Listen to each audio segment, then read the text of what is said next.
तो आज की इस वीडियो में दोस्तों हम लोग रिफ्रैक्शन के बारे में बात करेंगे। तो ये रिफ्रैक्शन क्या होता है?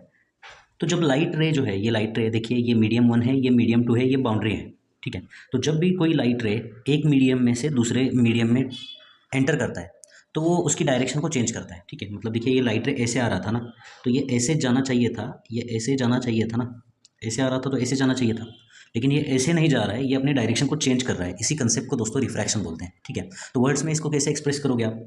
When light ray passes from one medium to another medium, तो जब कभी लाइट रे एक मीडियम से दूसरे मीडियम में एंटर करता है तब क्या होता है, देखिए, इट बेंड्स टूवर्ड्स और अवे फ्रॉम नॉर्मल। तो ये जो लाइट रे है ये नॉर्मल की तरफ बेंड होता है या नॉर्मल से दूर भागता है, या तो नॉर्मल के पास आएगा या तो नॉर्मल से दूर जाएगा। इसी फेनोमेना को दोस्तों क्या बोलते हैं, यहाँ पर रिफ्रैक्शन बोलते हैं, ठीक है। तो यहाँ पर देखिए, ये जो लाइट रे है ये मीडियम 1 में से मीडियम 2 में एंटर कर रहा है, तो एंटर करते वक्त ये नॉर्मल की तरफ भागा, ठीक है। ये बेंड कर रहा है, किधर बेंड कर रहा है, देखिए ये नॉर्मल की तरफ बेंड कर रहा है, ये सेम डायरेक्शन में नहीं जा रहा है, ये नॉर्मल की तरफ बेंड कर रहा है। इसी कंसेप्ट को रिफ्रैक्शन बोलते हैं, ठीक है। तो दोस्तों ये जो लाइट रे है ये नॉर्मल की तरफ बेंड करेगा या नॉर्मल से दूर भागेगा, ये किस पे डिपेंड करता है? ये डिपेंड करता है कि वो जो लाइट रे है वो ऑप्टिकली रेरर मीडियम में से डेंसर मीडियम में ट्रैवल कर रहा है या डेंसर मीडियम में से रेरर मीडियम की तरफ ट्रैवल कर रहा है, इस पे डिपेंड करेगा वो। तो जब ये लाइट रे ऑप्टिकली ऑप्टिकली रेरर मीडियम में से ऑप्टिकली डेंसर मीडियम में ट्रैवल करता है, जैसे कि ऑप्टिकली रेरर मीडियम मतलब एयर है मान लेते हैं, और ऑप्टिकली डेंसर मीडियम मतलब ग्लास है यहाँ पर, ठीक है।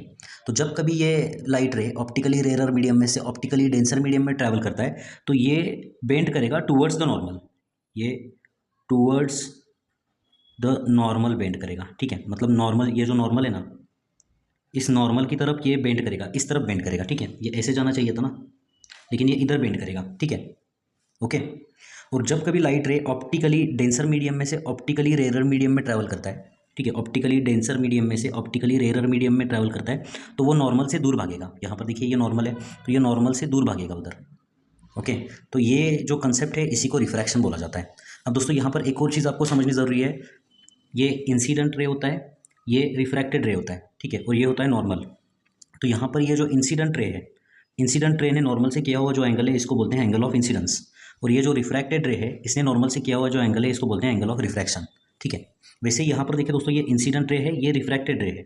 रिफ्रैक्टेड रे नॉर्मल की तरफ बेंड हुआ है, तो यहाँ पर इंसिडेंट रे जो है उसने नॉर्मल के साथ किया हुआ जो एंगल है उसको बोलते हैं इंसिडेंट एंगल ऑफ इंसिडेंस, और जो रिफ्रैक्टेड रे है उसने नॉर्मल के साथ किया हुआ जो एंगल है उसको बोलते हैं एंगल ऑफ रिफ्रैक्शन। यहाँ पर देखिए ये नॉर्मल है, ये इंसिडेंट रे है, तो ये हुआ एंगल ऑफ इंसिडेंस, और ये रिफ्रैक्टेड रे है, नॉर्मल के साथ उसने जो एंगल किया है उसको बोलते हैं एंगल ऑफ रिफ्रैक्शन, ठीक है। अब दोस्तों ये जो रिफ्रैक्शन है, इस रिफ्रैक्शन का एक लॉ है जिसको कि हम स्नेल्स लॉ बोलते हैं, उसको हम नेक्स्ट कंसेप्ट में पढ़ेंगे। तो मिलते हैं आपसे अगली वीडियो में, धन्यवाद।